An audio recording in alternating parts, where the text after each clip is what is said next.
Hi, everybody. Welcome. Glad you're here with us today. Thanks for being with us. Thanks for spending some time with us. We hope to give you some interesting information. As you well aware of, our podcasts are all built on the idea that we can do anything if we just hold hands. The whole idea of spiritual competition has gone out the window. We're entering the fifth dimension. We're stepping into a whole new world. And there's no reason we can't talk to everybody about our process and the things that we're doing. So today I'm very honored to bring you Emmanuel Dagher. Emmanuel has been doing this work. Well, we're going to find out a little bit more about it, but say hi to everybody, Emmanuel. Hello. Good. Thanks for being with us here today. I've been doing the work for quite some time here and been having a really interesting process around it. And as we're talking before, because we just met just before we started this, but we've kind of known each other in different ways. So this is kind of interesting. It's going to be an interesting process to be able to do it. So Emmanuel, tell us just a little bit about your work and kind of the introduction of maybe how you got started with some of this. Mm. Well, before I do that, I want to thank Uh, you for paving the way for so many of us. Oh, You've thank been you. doing this for so long, and I admire you, and you really have been anchoring so much light on the planet. And so for that and so much more, I am so, so grateful for you. And I'm also grateful for everyone watching and tuning in. We are in such a unique time. So coming together in this way is really not only helping us heal, but it's also helping really raise the consciousness of humanity into the fifth and beyond dimensions. Yeah. So, a little bit about myself. Um, I, so I came into this world in a very interesting situation. So I grew up in Lebanon during the Civil War. And as you know, there's a lot of turbulence in that region still to this day. And, I think just as an adult reflecting back, I think about it from such I wouldn't have had it any other way because I think that experience really shaped me on a deep level because also I didn't have like a father figure in my life. So it was just basically me and my mom, but then also my grandma came in from time to time. And so I had a lot of that divine feminine energy that was so nurturing, so healing. But then in the backdrop, there was a lot of war and a lot of discord and a lot of loss and suffering. So it was a very confusing time. But as I started growing and kind of as an adult thinking about it, I wouldn't have had it any other way because it really gave me that or we can call it holistic um, experience of the light and dark. A lot of people think that they only want to focus on light and love and light Right. and allow things to be so beautiful and kumbaya, and that's wonderful. But the thing is, the dark is not necessarily always bad. That is just a judgment we place on it. The dark Exactly. actually is the womb, the sacred womb that everything comes from.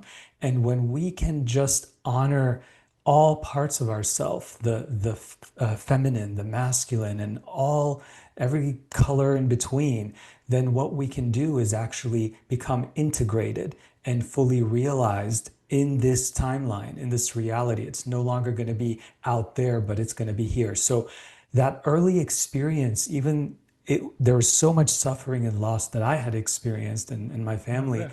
Um, I wouldn't have had it any other way because I knew it happened for a reason. How old were you when you moved? I was 11, so I was there Wow. for a substantial amount of time. And just Yeah. seeing what's happening these days has been interesting because the land is very sacred and very holy. And the what's coming up right now is really, I think, eons or thousands of years of just dysfunction wanting to come to the surface to be resolved, Correct. addressed, and healed. So it's very interesting to see what's going on. That's fascinating. Well, you have a very unusual vision of what's going on. The rest of us are just going, what we have to get educated now about these things that are going on. We find ourselves in this crazy war. Yeah, I don't want to get too much into that. It's very depressing right now for us. Hmm. Yeah. But at the same time, you have a very interesting story with it, and I love what you say about the darkness. The reality is we can't live in the light. We people try, but then if we ignore the darkness, it kind of creeps up behind us and kind of takes over after a while and sneaks up on us. And besides that, the group has done several seminars where they talked about the beauty in the darkness. We have so many songs that are written about darkness. I mean, country western in general is about my dog dying or my breakup or something of that nature. So but it's a beautiful way to look at it. That's very magical. There is beauty in the darkness. No two ways about it. Yeah, I mean, embracing the shadow is just as important as embracing your light. So, allowing it all to work together, because ultimately the shadow is just the part of you that's craving light and love and your support and your kindness and you showing up for yourself. And if you are not doing that, then it's going to get louder and louder and feel overwhelming until you actually do pay attention and show up for yourself. Right, right. Very magical. Very magical. Well, tell us a little bit about your work. You've written several books. Yeah, we can share the website with us. Maybe you can lead us through some of the parts that are there for you. But you've got a beautiful website. Basically, because of those early years, um, around 11, 12, when we came to the States, I also started developing a lot of physical issues like PTSD and a lot of psoriasis and scoliosis. And Wow. I had a speech impediment. Sometimes when I get really excited, you can kind of hear it. But so I think reflecting, a lot of that had to do with holding. I think those who are watching can resonate with the idea of them being empaths, empathic, Oh sensitive, sort yes. of taking on energy. Especially us musicians, you and I, we love to feel our way tremendously. So, as an empath, I was basically holding and kind of absorbing and not, I didn't know as a child how to alchemize and transform density into light. But what ended up happening was I started manifesting these symptoms of physical discomfort and dis-ease. And around 12, my mom and I started like going to doctors and seeing what they can do. And basically we went to three different ones and they said, well, aside from the dermatologists, but the doctors for my spine, because they were saying that I would need a metal rod at the time. I don't know if that's changed these Wow. days, Oh my but goodness. that's Yep. how bad it was. It was like 30-degree curve. And it eventually, um, my mom and I had a deep conversation because I was like, that's not what I want. It doesn't feel true because I always felt I had an intuition, and my mom was very supportive of that. So we started diving into Eastern medicine like acupuncture, yoga, Oh, stretching, cool. meditation. And I think what helped the most was just learning how to sit in the stillness, in the quiet, because there was so much noise and chaos. And I mean, just it Right. always felt like really loud thunderstorms. And once I was actually able to get still and into the quiet, I think my body started to uncoil and started to kind of open up Oh, that's a and great way to blossom. put it. Yeah, and I'm saying this from an adult's perspective because at the time, Sure. obviously, I didn't know how I was able to heal, but now looking back at it, creating space, that's the word. It's just creating space for my consciousness to kind of do what it needs to do and the body to do what it needs to do because our body knows how to heal itself. Our consciousness knows how to direct that and heal us. So, around 4 or 5 years of just, I mean, being a teenager, a kid, meditating and being in that field and, his friends thinking he's weird and all that stuff, eventually I was actually able to heal it. So, Yeah. um, And using that as a reference point, then that made me passionate and want to help others. So I ended Oh, up that's cool. going to school for psychology because that's what I thought I needed to do at the time. And I I'm did too. grateful that I did because it gave me a good like foundation.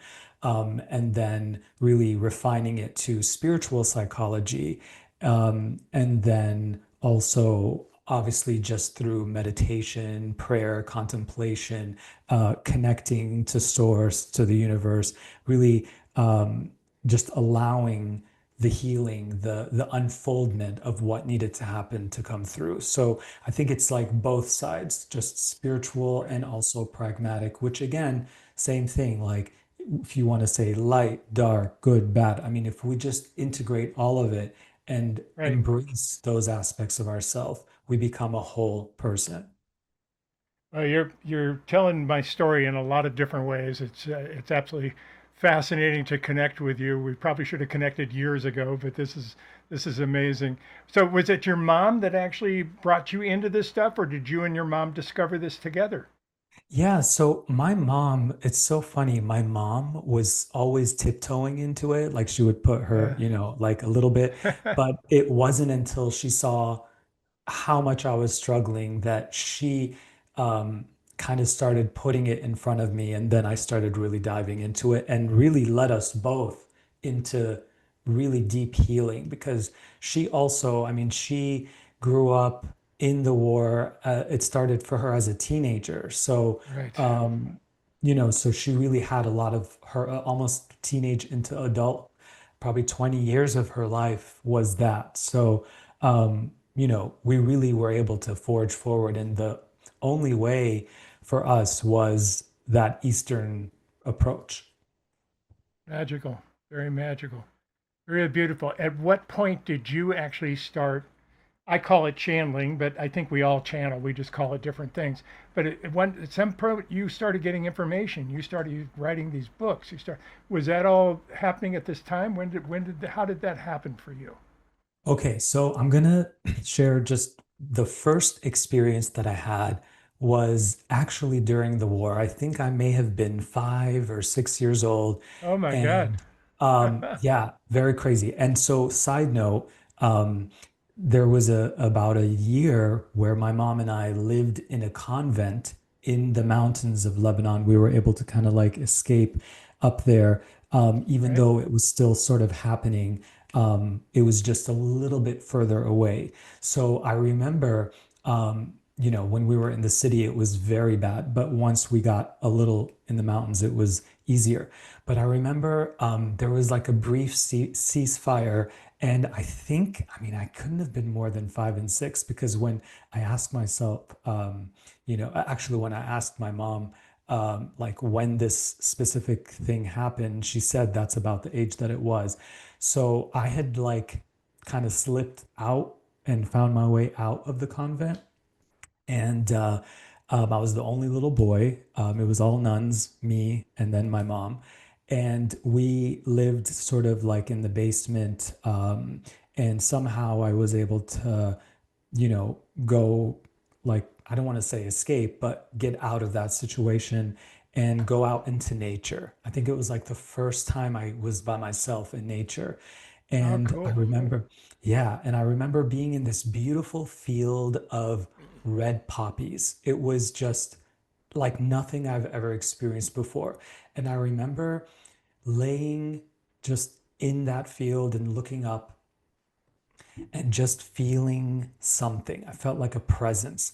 And I felt this, the way that I receive messages, it comes almost like a knowing, like it just Right. comes, doesn't sound like a specific person's voice or anything. It's like a deep knowing. And I got this deep knowing that my mom and I were going to be okay. Like something told me that you're going to be okay and you're going to Right. use these experiences to actually do something positive in the world to help humanity evolve. I had no idea how to process that. I just knew something was telling me that. And I remember, and I went straight and I told my mom, and she wrote it all down. So she like, I was telling, and she asked me questions and she knew to ask me Right. questions. And so Perfect. that experience, I think, might have been my first channeling. I don't know if you want to Yeah. call it that, but I just felt like this knowing. And from there, I, even to this day, when I'm meditating, I call it source or creator. I just Right. ask that frequency, what do I need to know right now? Or what does humanity need to know right now? I've been writing an energy forecast since 2009. And that's how it works. I just get into meditation for about half an hour and then see like what is going on in the What's coming up? collective right now, what's going on in the world, and then sort of it just comes through. The commonalities you're telling my story in so many different ways.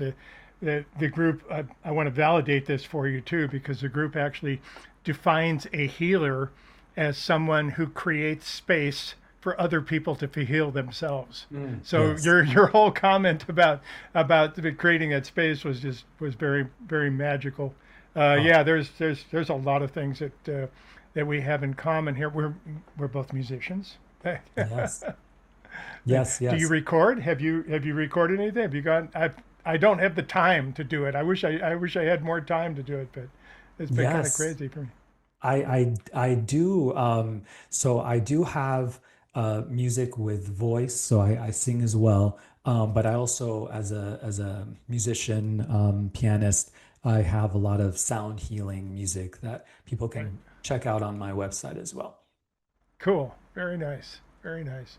So we've gone through a lot of different aspects of this in different ways, and like I said, many of the things that you're talking about, you're basically on the same channel in a different way, hearing it in a different way. It's very very magical stuff.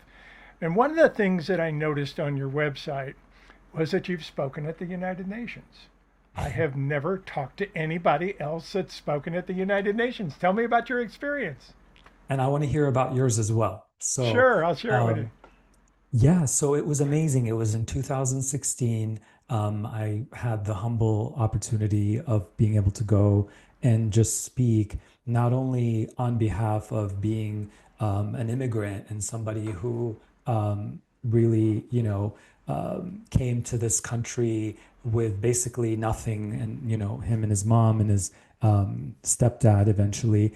But we really love this country so much, and it has given us such opportunities that we would have never had in our country. So, I got to talk about that, but I also got to speak about refugees, and we got to talk about healing, and we got to talk about anchoring light and allowing a new path for humanity that is more peace oriented, and how that can be and how that can unfold. And I think ultimately the way that we do that is by making peace with ourselves and starting You and got it. using yourself as the reference point, because you are the universe. You are all of it, all of it, everything that you see, whether it's the stars or, it's people or whatever, all of it is a reflection of you.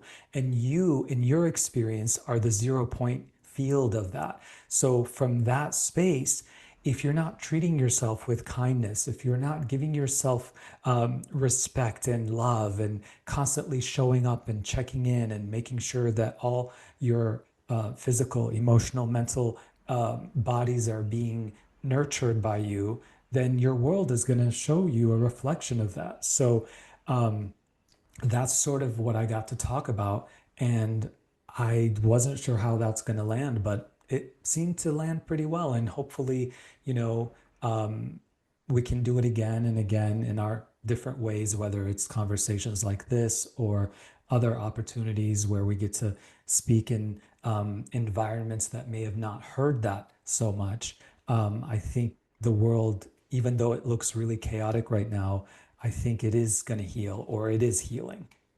Absolutely. I have no doubt about it. And I know we have a lot of changes we still have to go through. I know we're not going to be pulling out of this overnight. We have some very major differences that we're going through, and unfortunately, our systems seem to change the slowest. So they're the ones that kind of crack apart once in a while that we have to kind of walk through in different ways. But yeah, that's very amazing. I was very surprised to be invited to speak at the United Nations. The very first time it happened, it wasn't in the big room, or it wasn't. It was a group of people that had a. It was kind of like a club. They had a gathering where they would bring in speakers of the United Nations, and they were all members of the United Nations in one way or another, and it happened in Vienna. There's a rather Nice. large city in Vienna that is called the Vienna International Community, and I got to speak there. We channeled. I wasn't expecting to be channeled. They said, "No, you're a channel. We want you to channel." And we channeled, and we did everything else, and we had about 15 minutes left over, 20 minutes left over at the end.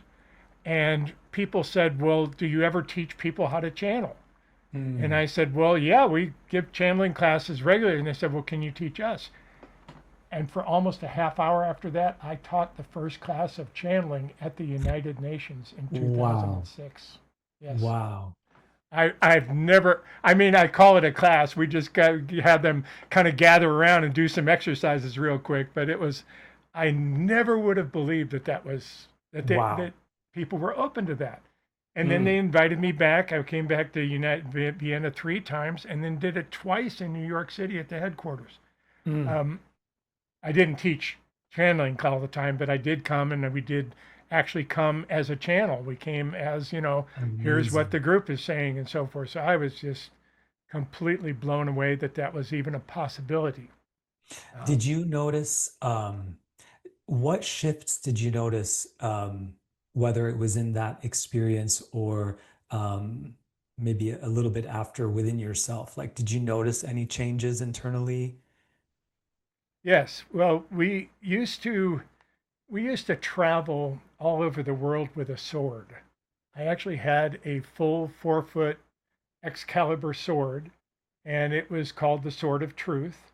And it Mm. was a beautiful experience because when people held that sword, they would get energy. It was just like almost they would almost cellular remembering something. It was really magical.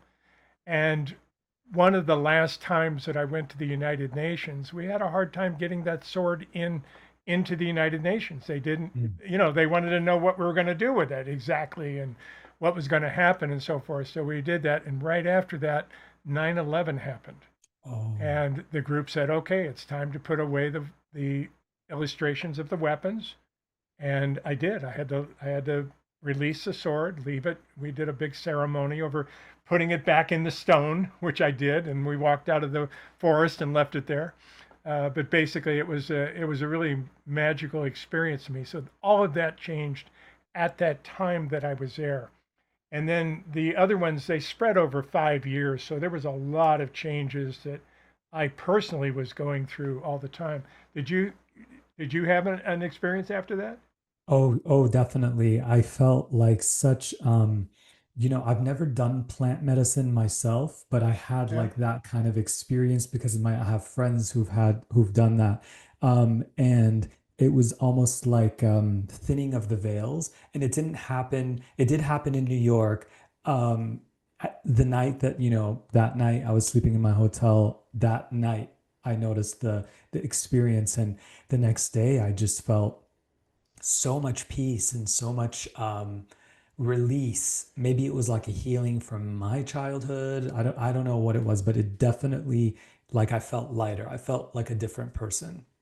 Wow, that's amazing. So you were being prepped. You were being guided into this. Obviously, that's Hmm. that's absolutely amazing. Yeah, we met Yes. some wonderful, wonderful people at the United Nations. I'll never forget first time I went into Channel. I was in Vienna. I was very concerned.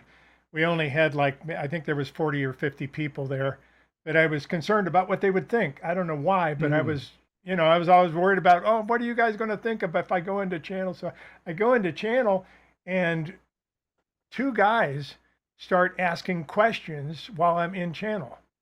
And it Hmm. was really kind of cool because they were asking some fascinating questions. I found out later they were both scientists from the Atomic Energy Agency. Wow. And and they're asking, yeah, I don't know whether they liked the questions they got or the answers they got or not, but it was really fascinating. Really, Well, really interesting stuff. what's interesting is, I didn't even really understand the word channeling. I just thought, I think Right. everyone sort of does it already. I Exactly. think when we simply, to me anyway, if we just move out of the way, let's say the mind sort of allowing it to kind of step aside and hold space, then you're naturally going to be doing it anyway. So I don't say that I channel, but I definitely like connect and allow. That's sort of the Right. way that I experience it. The way that we teach channeling is very basic. It's basically to understand that everybody does have it. Mm, We call it different things. The artist calls it an inspiration. The musician hears something and tries to replicate it. We all have different ways of bringing things through that we focus in different areas. But it was interesting because you actually described one of the four ways that the group talks about channeling. Uh, mm, there's there's the clairvoyant who sees things. There's the clairaudient who hears things. There's the clairsentient who is so empathic that they pick up energy from everybody all mm, the time. And then there's the claircognizant. And the mm, claircognizant just all of a sudden knows something. mm. That's exactly what I am, and Yeah, me too. it's the hardest to trust because Interesting. you don't have a voice to go back to or an image to go back to or something of that nature. Hmm. But it took me a while to it took my wife longer than it did me. I was Mm, convinced very quickly. She was skeptical for almost 2, 3 years, probably in the very beginning of the work. What do you mm. mean you're channeling? What is this stuff? So, but it was fascinating. And then, of course, she ended up being my greatest supporter in Mm. time anyway. So it was really magical. That's Yeah, and I fascinating. think what I love about your work is it really is like channeled through love. So when you have Thank that you. lens, I mean, you can't go wrong. So, That's absolutely true. That was one of my greatest fears when I first started doing this. Is I had two big fears. I said, okay, I'm gonna get on stage, and I used to close my eyes when I channel. I don't do that anymore, but in the beginning, I closed my eyes. It was a little safer. So I would close my eyes, and my biggest fear was that they wouldn't show up, that they mm, would, all of a sudden I'd be there and wouldn't have anything to say. And hmm, the other fear was that people would misdirect it or they'd fall into fear or that I would tell somebody wrong or say something that I considered to be wrong. And they laughed hysterically like that. And I'm telling you, they're laughing hysterically now. They're going, you can't say something wrong if you're in love, yeah, plain and simple. So it's exactly what you said. Yeah, just beautiful. come from the heart and try to do it in Just an curious, when open, is your non-judgmental birthday? way. When is your birthday? January 1st. I'm January Okay, so 1st. you're a Capricorn, I'm a Taurus. Yeah, I'm Ah. getting that earth vibe. Yeah. Yeah, everybody celebrates my birthday. Yes, the whole world. Awesome. I think so anyway. It's been wonderful. My dad was very upset because he lost a tax deduction for the entire year. He would if I would have been born a few hours earlier, Darn it. he would have gotten a tax deduction from that. Yeah, amazing stuff. So fascinating. So what's next? Tell me about your work and your books, the things that you're doing.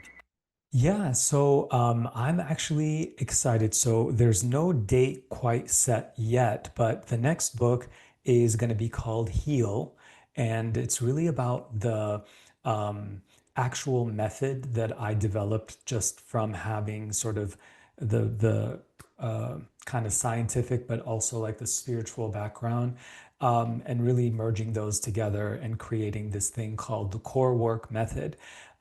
And so it's like an applied, in real time sort of approach to really heal. And I use specific questions and tools to help people, like you said earlier, come back to heal themselves. That is my greatest passion. I think that's one of my greatest purposes on this planet is to just remind people how perfect and whole they already are, which is ultimately a form of healing. So, um, and that will probably come out in 2027. So to be announced. And then anyone who wants to just stay connected or whatnot, if you go to my website, I have this fun little thing called Pick a Card, and you can just go and there's like three different cards you can choose, and whichever one you end up picking, you will be led to like a 10-15 minute audio healing slash like meditation process specifically relating to a different theme. So you can do that on the homepage, emmanueldagher.com. Okay, help us find it. Is Yeah, that so it? you Is see, it this yeah, there? receive your free, yep. Got it. Well, great. And you have a very active website, a very active YouTube channel as well. Um, and it's expand emmanueldagher.com. Oh, I'm sorry, that's where your free gift is. So under Emmanuel Dagher, they can simply find the YouTube channel itself, right? And that's where you'll Yes, find this as well. I will send yes, you a link and we'll be able to put this on both of our websites. That'll work out pretty well. perfect. Excellent. Good. Yeah, I mean, I'm so grateful that I'm even getting to speak to you because I have Oh, known about your work and sort of followed you since 2000, let's say six, seven. So it's been a while. it's been a while. It's been a while. I consider myself to be the luckiest guy in the world. I really do. Things Nice. just keep happening. It's one thing right after another. Well guided. I won't say that I never have trouble. Of course, I have trouble from time to time, like everybody else. But the reality is, my life has been magical, and I am Well, so grateful. that word, you used it quite a few times today. I'm Yeah. going to start using that and say that because I also feel the same. Life is magical. Life is so magical. So you gave me this gift today, and I'm so grateful. Oh, good, good. It's been a real joy. So, finally, I do want to bring one final piece and just simply ask you if there's anything you'd like to share with everybody before we wrap this up today. Yeah, so I just want to share today with you that whatever's going on in the world, whatever noise, whatever distraction, whatever is happening, give yourself space today. And what I mean by that is give yourself, even if it's for 1 minute or 5 minutes, of not needing to know what's coming on the next, channel of the news or um, needing to know what's going on social media or any of that. Just give yourself a little space, even if it's going out in nature, even if it's just closing your eyes and focusing on your breathing, just create space because when you create space for yourself, you create an opening. And when you create an opening, another one is going to start happening, and then another one, and then another one. So, what happens is that space will start leading you back to yourself. And it can even be just 1 minute, and then you'll see the domino effect of that. Absolutely magical. Emmanuel, what part of the world are you in? I forgot to ask you that earlier. Where are you Yeah, in? so I'm close to the Santa Barbara area. Oh, okay. How Well, about some you? of I'm in Las Vegas. Used to live Oh, in San nice. Diego for many years, so yeah, I'm very, very familiar with that beautiful area up there. Absolutely magical. Beautiful. Oh, Yes. good. And you do local events? Do you do you? I know you travel quite a bit too from time to Yes. time. Yeah, So I do a and lot that's of all on your stuff in site. LA. Yeah, I do a lot of stuff in Los Angeles and stuff, but yeah, definitely. Awesome. Very magical. It has been a real pleasure, my friend. I think we found some old friends here today, so this has been Yes. been very magical to do it. So thank you so much for being with us and for being a part of the whole not just being with us today, but for being here on this planet. We Oh, need yeah. you and people like you on this planet right now more than ever before. And Mm, thank you for taking your steps and taking those nudges. And thank your mom. yeah. Absolutely. Big Yes. part of it. Okay. Thank you. Thank you. So much Great. gratitude as well. Great job. Thanks again. Okay, everybody, thanks for being here with us today. We appreciate it. Like we said, the main thing is that we're going to go through ups and downs on this planet. We're going through a lot of changes. We're moving from a third dimension to a fifth dimensional reality. and we're having all kinds of ups and downs and questions about it. The main thing is to just hold hands, to know that none of us have all the answers, but together we all have access to all of the answers. Very simple, very basic stuff. And know that you are loved. You're part of a family of E. Thanks for being with us here today. Aspav, everybody.